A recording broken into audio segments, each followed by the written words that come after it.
Hello guys and welcome back to Custom Gamer. My name is Daz and this is the show where we talk about level design while playing cool maps. It's been a while, hasn't it? My apologies. There's been absolutely nothing on the channel for the past month. I've been both busy and lazy. But that ends today. So we're going to have a look at a map by Simon O'Callaghan, aka Sock, a modder which needs no introduction on this channel, I think.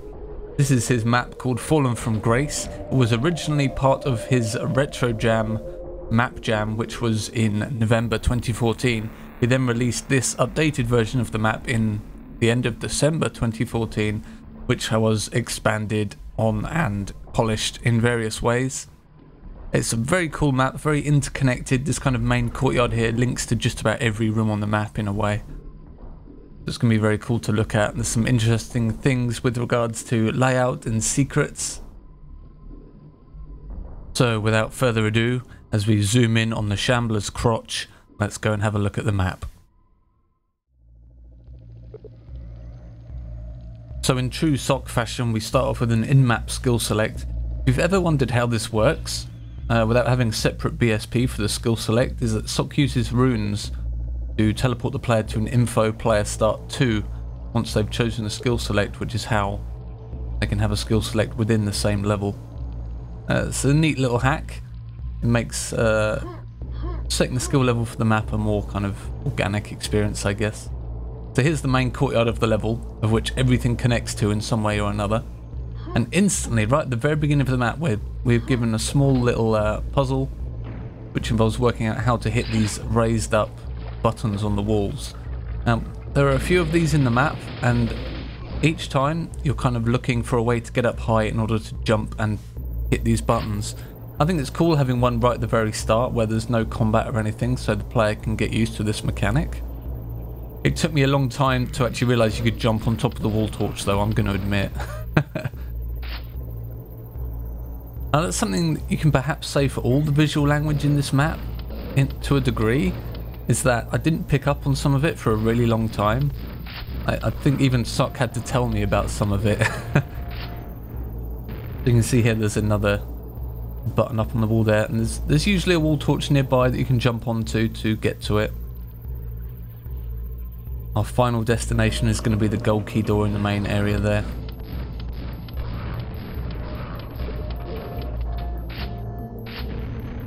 Kind of the main theme on this map is that you're constantly opening up these various doors around the map, and generally they always kind of lead back to this main area here. It's a very interconnected layout, especially if you start finding a lot of secrets. That opens up doors early or opens up alternate routes to other areas. It's very, very interesting. See how it all connects together. Now here's another piece of visual language that the map uses a lot. You'll notice that the light coming from this window here is kind of pulsating slightly. It's a very subtle effect, but if you notice it, it's the same for every single secret window on the map, so eagle-eyed players will notice this visual cue and can find secrets a little bit more easily. This is another one that I just didn't spot. I mean, you can just kind of walk up to all the windows with that same texture and try them all, but there's a less scattershot approach if you notice the visual language as well. You'll notice here there's a plinth in front of that window, which is exactly the same kind of visual effect used at the very start of the map, where we had to jump up and hit that button on the wall.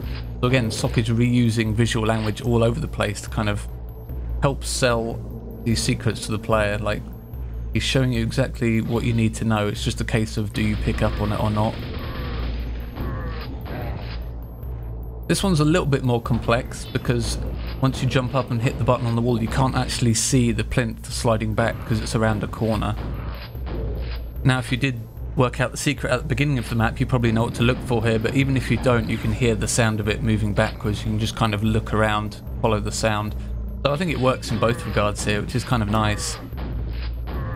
One thing which Sock has kind of perhaps not introduced fully himself, but really popularized, is the idea of having secrets that can be explained like this, and that the player can get used to certain visual language in the maps which will denote various secrets. If you think back classically in a lot of older Quake maps, secrets are very, very kind of scattershot. It's like There wasn't really much visual language defining where secrets were. It was just kind of completely arbitrary. There's a button on the wall up here.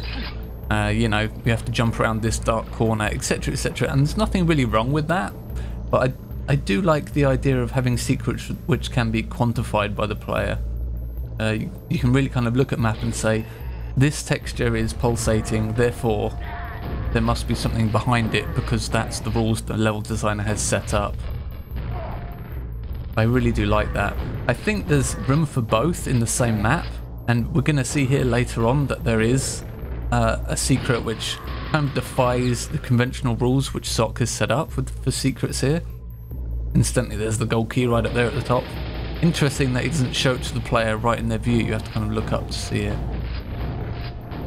But I digress.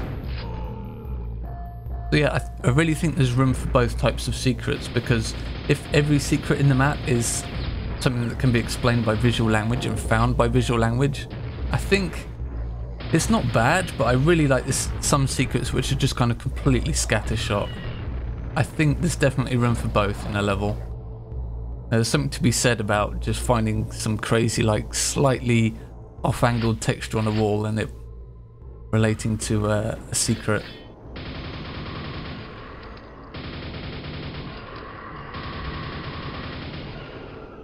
Jump out here and grab some armor.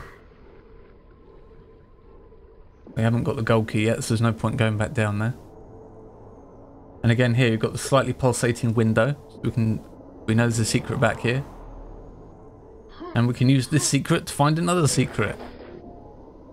This is the classic pentagram in Larva Secret. This is the only lava in the map. It's denoted by the lava balls flying around as well, so it's really hard to miss.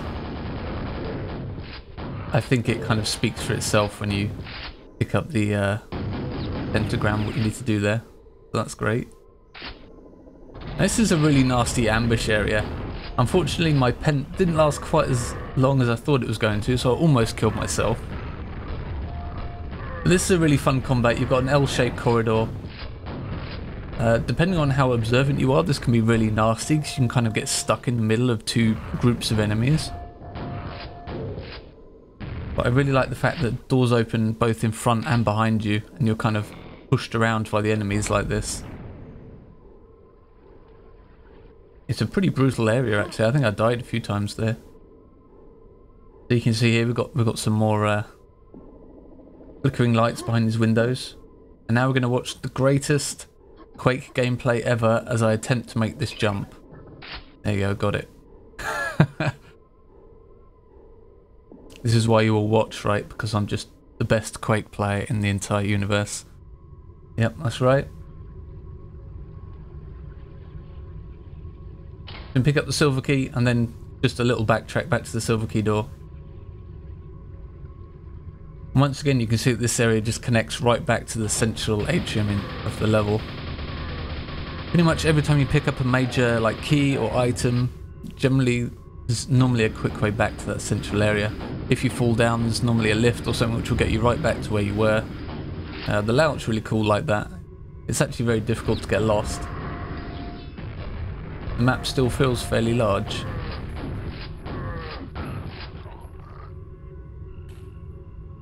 Another button up high there.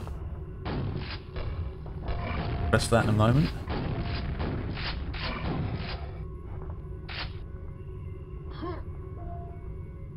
This one's a little bit interesting. It doesn't activate a plinth, but it does activate a slight outcropping in this room here with the Vors. You have to kill the Vor first.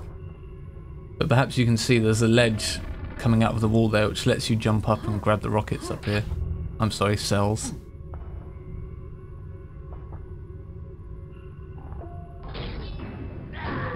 You notice these spike traps as well. You spot them very, very early on in the map, and they're kind of thrown directly in your face almost. There's like a big blood gully on the floor. They don't really pose any threat to the player when you first see them. I think SOC's just trying to show you that they exist and that the visual language surrounding them, i.e. there's blood gullies and you can see the indent in the wall where the spikes shoot from. He shows you this a couple of times early on in the map, and then later on they start actually getting dangerous. Here's an interesting secret as well. If you find this secret, this room here becomes very, very easy because A, you have the lightning gun, and B, you have a height advantage over all the enemies here. So the only thing which is really a threat is the Shambler, which you can just take out with the lightning gun very quickly.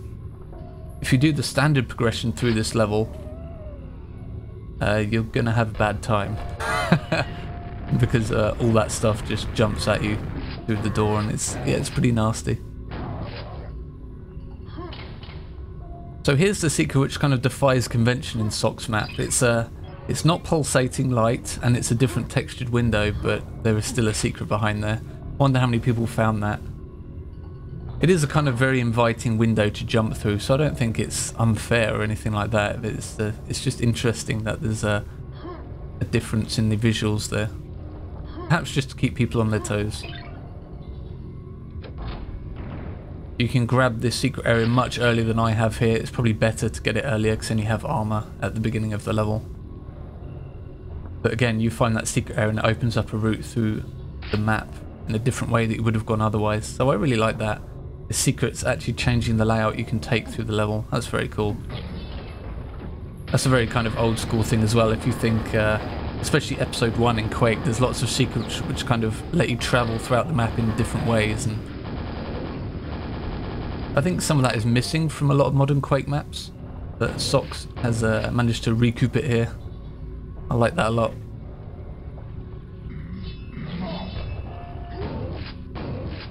Now getting to the end. This ending area was expanded from the original release of the map. It's one of the things that I definitely remember SOC working on after the original Retrojam pack was released.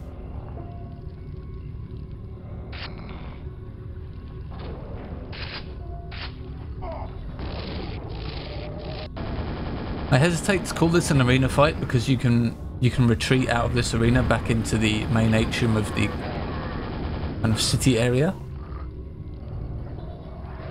You just have to be careful because you've got 2 Vors up on platforms there.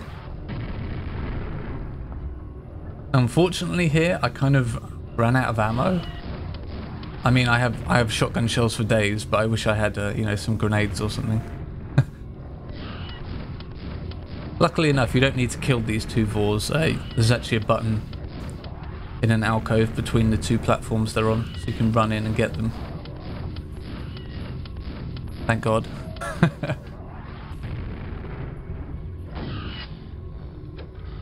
And you can leg out the exit before you get a Vor ball up your ass. Lovely. Yeah, that's a really cool level. Lovely interconnected layout. I love the way the secrets changed the layout of the map as well. That's really cool. The combat is always fun, never quite too difficult. There are a couple of ambushes which can be pretty nasty, which I enjoyed a lot. That's a really solid release from Mr. SOC. Incidentally, he has started a, how do you call it, Patreon or Patron page? I'll put it in the description below the video. If you have no idea what that is, basically you can throw SOC some money for his work and all the Quake mods he's done over the years. He's working on something huge at the moment, which I have no idea what it is, but it looks very cool. You can find more info in the description below the video. Do check it out. I will see you next time.